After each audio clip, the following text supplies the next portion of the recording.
ভাই আমার সাথে এরকম কেন হয়? আমি যখনই মানে যেই রেলগেটটা ক্রস করি ভাই, রেলগেটটা কেন পড়ে সামনে দেখছো? Hello guys, welcome back to my new video. তো আমি অনেকদিন ধরে আমার ভিডিও আপলোড দেওয়া হয়নি। বেশ অনেকদিন বলতে অনেক দিন, আমি বেশ কয়েকদিন ভিডিও দিয়েছি, বাট সেগুলো মোটেও আমার নর্মাল ভিডিও ছিল না, জাস্ট রিভিউ ভিডিও ছিল। তো আজকে ভাবলাম একটা ভিডিও বানানো যাক। তো আমি একটা কাজে বেরিয়েছিলাম আজকে, একটু যাচ্ছি একটু বহরমপুরের দিকে। তো আমি এখন আছি NH-12-এ, প্রায় বাড়ি থেকে প্রায় 20 কিলোমিটার সামথিং পার করে চলে এসেছি। তো এখনও এখান থেকে মোটামুটি 20 কিলোমিটার মতো, এরপরে আমাদের বহরমপুর সিটি। তো রাস্তার মধ্যে আমি এখন প্রায় 2:57 বাজে, রাস্তায় মোটামুটি বেশ ভালোই জ্যাম আছে। তো আমরা এগুলো ওভারটেক করে যাব।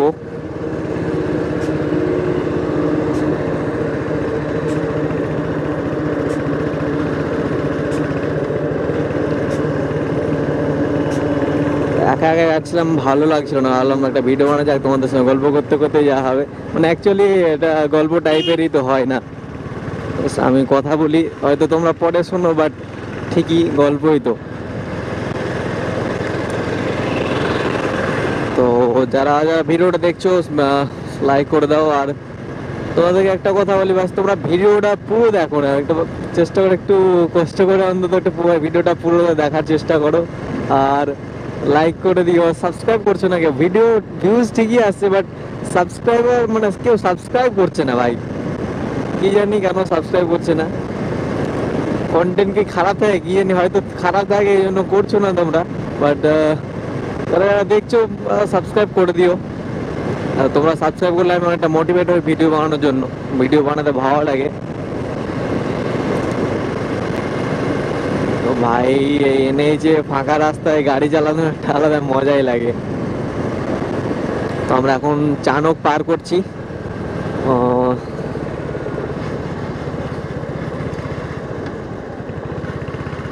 কাকা ভাবছে পার করবো না না করবো।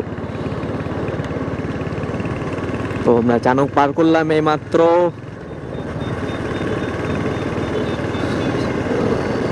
এরপরে আমাদের পুরো পলসন্ডা, তারপরে দু একটা স্টপ পরে আমরা পৌঁছে বহরমপুর। তো চলো যাওয়া যাক। বেশি স্পিডে যাবো না, 50 টু 60 ক্রুজ করবো বাইক, 60 আপে যাবো না।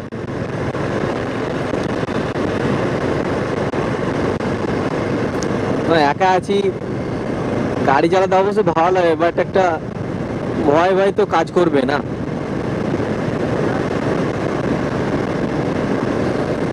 এখন নভেম্বর মাস, ঠান্ডা ঠান্ডা ওয়েদার, অনেকটা শীত শীত ভাব, মানে বুঝতে পারছো ঠান্ডা চলে এসছে। দিনের বেলা হয়তো বোঝা যায় না, কিন্তু রাতের বেলা ঠিকই বোঝা যাচ্ছে ঠান্ডাটা। ভিউটা দেখো ভাই, এখানে কোনো পাহাড় নেই, বাট একটা মানে ভাইব আসছে না, একটা পাহাড়ি পাহাড়ি এলাকা মনে হচ্ছে, একটা পাহাড়ি এলাকা দিয়ে যাচ্ছি, বাট মোটেও পাহাড় না, কুয়াশা কুয়াশা পড়ে আছে। এটা কি অ্যাকচুয়ালি শীতের জন্য, শীত আসছে, নভেম্বর মাস চলছে এই জন্য। আর সবচেয়ে বেশি ভালো লাগে কি বলতো উইন্টার মাসে, নভেম্বর মাসে, সরি নভেম্বর মাস সবচেয়ে বেশি কি ভালো লাগে বলতো উইন্টারে, এই যে পাকা ধান ভাই, এই যে ধানগুলো পেকে লাল লাল হয়ে থাকে জমিগুলো, না এতটা সুন্দর লাগে দেখতে, কি বলো, জাস্ট দেখো ভাই, ওটা সুন্দর লাগে। আর ছোটবেলায় আমরা কাজ করতাম অ্যাকচুয়ালি দাদুদের সঙ্গে এই মাঠে, মানে সন্ধ্যা বিকালবেলা করে আমরা মাঠে যেতাম, দাদুরা ধানের জমিতে কাজ করতো, ধান কাটা থেকে শুরু করে তারপরে সেটাকে গোছাই করা, গুছিয়ে মাঠ বাড়ি নিয়ে আসা, সবকিছু মানে ছোটবেলাটাই মানে খুব ভালোই লাগতো। এই সময়গুলো এখন মিস করি, বাট এখন এসব হয় না। কেউ চাষ করার লোক নেই, মানে কেউ মাঠে যাওয়ার লোক নেই, আমরাও যাই না, আমরাও অনেকটা বড় হয়ে গেছি অ্যাকচুয়ালি।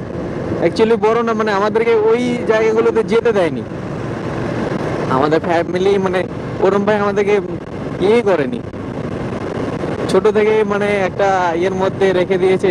আমাদের অ্যাকচুয়ালি কাজ এটা, বাবা মা চাই আমরা পড়াশোনা করি, ভালো পড়াশোনা করে একটা ভালো জায়গায় পৌঁছাই, মানে আমাদের কোনো কষ্টই রাখেনি অ্যাকচুয়ালি এটা বলতে গেলে। আমাদের দেখছো পলসোনা চেকপোস্ট, আমরা পলসোনা চেকপোস্ট পার করলাম এই মাত্র। তো সামনে পাপ্পু ধাবা, ভাই চেনো তো সবাই, যারা যারা দেখছো মানে এই মুর্শিদাবাদে যারা যারা দেখছো প্রায় সবাই চেনো পাপ্পু ধাবা। আর খানিকক্ষণ পরেই পাপ্পু ধাবা পড়বে। বন্ধুরা এটা দেখছো পাপ্পু ধাবা। হ্যাঁ, ভিড় দেখো কি পরিমাণ, মানে কত লোকজন এই দিনের বেলাতেও। এই সাইডেও গাড়ি পার্কিং করে রেখে দিয়েছে, আর ধাবার সামনে তো গাড়ি পার্কিং আছেই। তো দাদা রাস্তাটা ঠিক করছে, কিছুদিন আগেই রাস্তাটা ঠিক হলো NH-12। তো এটা বর্ডারগুলো রং করছে সামথিং হোয়াইট কালার দিয়ে, যাতে রাস্তাবেলা ভিজিবিলিটি বাড়ে, রাতের বেলা ভিজিবিলিটিটা বাড়ে। এই জন্য আমরা যখন কলকাতা যাই এই রাস্তা দিয়ে যাই, কারণ এখান দিয়ে কলকাতা একমাত্র যাওয়ার পথ। তো এখান থেকে কলকাতা প্রায় সামথিং 250 কিলোমিটার সামথিং, আমার যতদূর মনে আছে। মানে আমি অ্যাকচুয়াল জানি না, বাট 250 কিলোমিটার হবে। দেখো ভাই কারটাকে দাও কি টানছে। আমরা যাবো না ভাই অতটা স্পিডে, আমাদের 50-60 এনাফ। আমরা এই স্পিডেই যাবো, এর থেকে বেশি স্পিডে যাবো না। আমরা এখন ঢুকছি পলসনটা। বন্ধুরা সামনে দেখতে পাচ্ছ আমাদের টোল প্লাজা, মুর্শিদাবাদের Baharampur toll plaza. Murshidabad actually না, মুর্শিদাবাদ বলে চলো, মুর্শিদাবাদ একটাই টোল প্লাজা আছে, তোমরা এখানে দেখতে পাচ্ছ। তো আমরা প্রায় পৌঁছে গেছি টোল প্লাজা। এখান থেকে প্রায় আর 10 কিলোমিটার, এরপরে আমরা পৌঁছে যাবো বহরমপুর সিটি।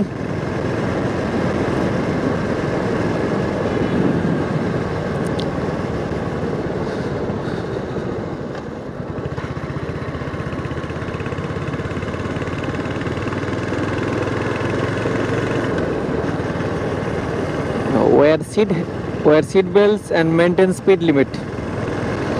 তো যারা 4 চাকা আছে তারা সিট বেল্ট পরে নাও আর স্পিড লিমিটের মধ্যে থাকো, লিমিটের মধ্যে মানে স্পিডটা লিমিটের মধ্যে রাখো। আর আমি তো 2 হুইলারে আছি ভাই, আমার জন্য বলেনি কিছু। না না, অ্যাকচুয়ালি সবাইকে না, সবাইকে বলেছে স্পিড লিমিটের মধ্যে অবশ্যই গাড়ি চালাও, যখনই গাড়ি চালাও সাবধানে গাড়ি চালাও। আর একটা স্পিডের মধ্যে মানে লিমিট, তুমি যখন মানে যে স্পিডটা কন্ট্রোল করতে পারবে সেটার মধ্যে থাকো।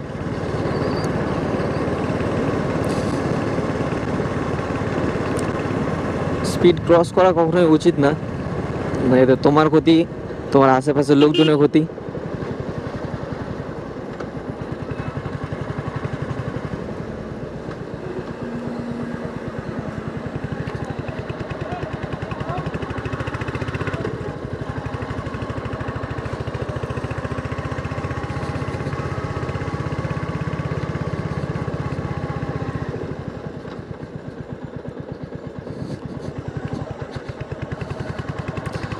আমরা ফাইনালি টোল প্লাজা পার করলাম,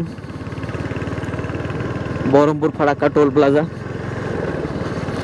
সামনে আমাদের বহরমপুর বাইপাস পড়বে, আমরা যেখান থেকে যাবো না, বাট তোমাদেরকে দেখাবো বহরমপুর বাইপাস।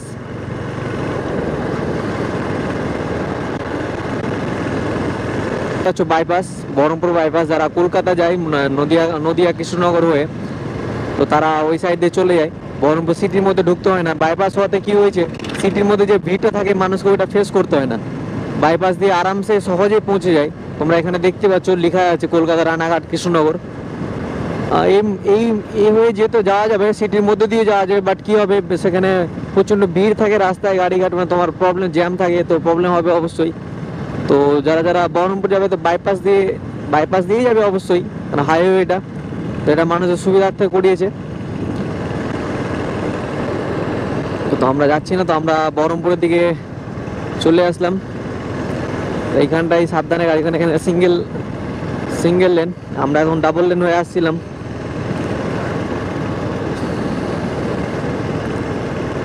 গাড়ি অতি সাবধানে চালাতে হবে।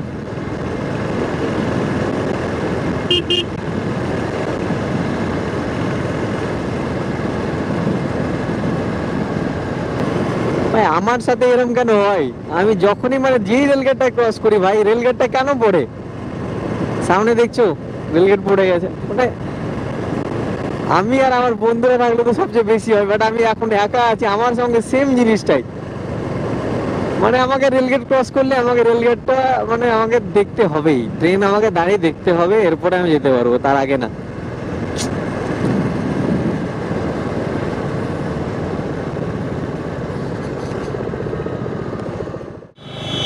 ভাই ফাইনালি আমি রেলগেটটা ক্রস করে আসতে পারলাম। মানে আমি যখনই রেলগেটে পড়ি আমাকে রেলগেটের জন্য দাঁড়াতে হবে, ট্রেনটা দেখতে হবে। তো আমি প্রায় পৌঁছে গেছি সিটিতে, বহরমপুর সিটি। এখান থেকে আর 2-5 মিনিট, 2টা ট্রাফিক ক্রস করলে আমি পৌঁছে যাবো। তো বন্ধুরা, ভিডিওটা আমি আর লম্বা করছি না, বাস ভিডিও এ পর্যন্তই। তোমাদের সঙ্গে কথা বললাম, গল্পটা করলাম, বাস এইটুকুই। তো দেখা হচ্ছে পরের ভিডিওতে। তো আজকের জন্য এ পর্যন্তই। তো যারা যারা ভিডিওটা শেষ পর্যন্ত দেখলো অবশ্যই সাবস্ক্রাইব করো আর লাইক করে দাও, আর কমেন্টে জানাও ভিডিওটা কেমন লাগলো। আর আরেকটা জিনিস, আরও কী করলে ভালো হবে ভিডিও ইমপ্রুভ করবো কীভাবে, যদি জানো তো কমেন্টে অবশ্যই জানাবে। তো আজকের জন্য এ পর্যন্তই, দেখা হচ্ছে পরের ভিডিওতে।